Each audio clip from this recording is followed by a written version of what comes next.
Hey everybody, this is my story of captive or escape.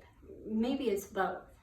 So anyway, anytime that we're trapped, and no matter what the situation, we can feel very isolated or alone and feel very vulnerable. Now, take these last few days in, somewhat quarantine or isolation. I'm sure it is causing a lot of stress for all of us.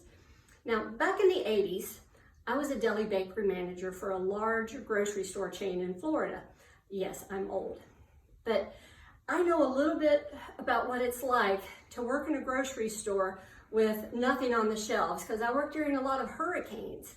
Now, I know exactly what it feels like to have customers yelling at you and you have no idea when the truck's coming in and you don't know what to tell them. You do the best you can. So I have a great deal of appreciation for our grocery store workers right now, and I hope you do too.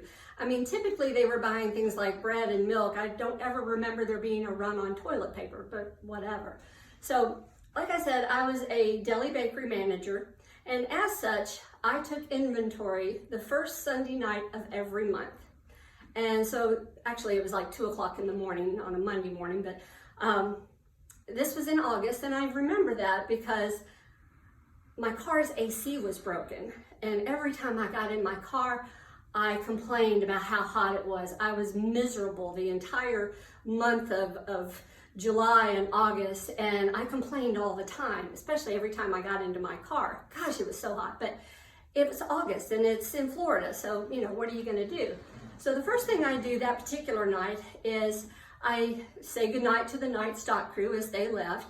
Now, it was just myself, the assistant manager, and the floor guy. That's all there was in the store. Now, the assistant manager was probably going to be in his office, and the floor guy was going to be waxing the floor over in produce. So I thought, great, no interruptions. I can get inventory done, and then I can fry donuts at 5 o'clock because my donut fryer called in sick. So I grabbed my clipboard and my little gray sweater, and I head back to the back freezer to take inventory of, frozen bread dough and breaded fried chicken. And this is a big walk-in cooler or walk-in freezer. It's big enough to have pallets in it. You could store multiple pallets of a lot of stuff, but it's your pretty basic freezer. It's got metal doors, metal racks, metal floor, metal walls, very well insulated.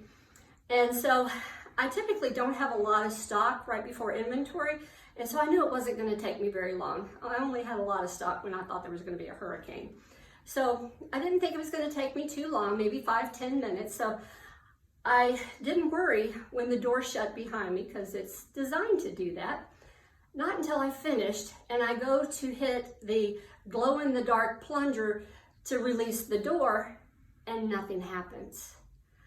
I press it again as hard as I possibly can, and again, nothing happens.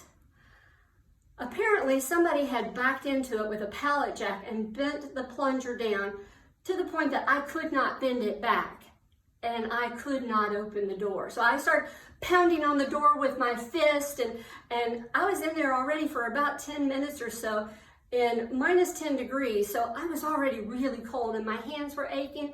And so I started kicking on the door as hard as I possibly could, and it still wouldn't open. Nobody was hearing me. I even took a loaf of frozen bread dough and started banging on the door as hard as I possibly could. And I wasn't panicked until I realized there's nobody going to be even back in this freezer near it until about 6 a.m. That's a good 3 hours or so away. And I thought, oh my gosh, the assistant manager, I'm sure, is asleep in his office. The floor guy is going to be nowhere near here. He's waxing the floors. I could die in this freezer. In fact, the thought started flashing through my head, what if I died in this freezer, which was highly possible. I thought, who knows, maybe I'll make the nightly news. Local woman dies in grocery store freezer, news at 11. And then I thought of all the things that I would never do. Like, I would never perform on Broadway. Not that would happen. Or I would never see the Grand Canyon. And I'd never have kids. And then I started thinking about my parents. Which one of their kids would be their favorite now?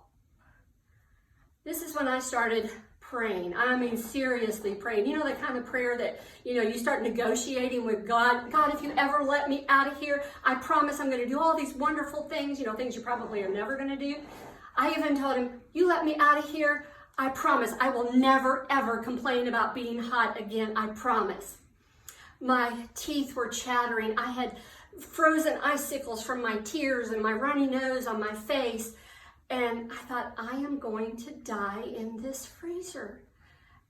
You know, this is how I'm going to spend the last few moments of my life. And then, I look at my watch. It's been 40 minutes. I've been in this freezer for over 40 minutes. I thought, yeah, I'm going to die here. Then I hear the Pina Colada song from the other side of the freezer door. And not just the Pina Colada song. It was in a Romanian accent.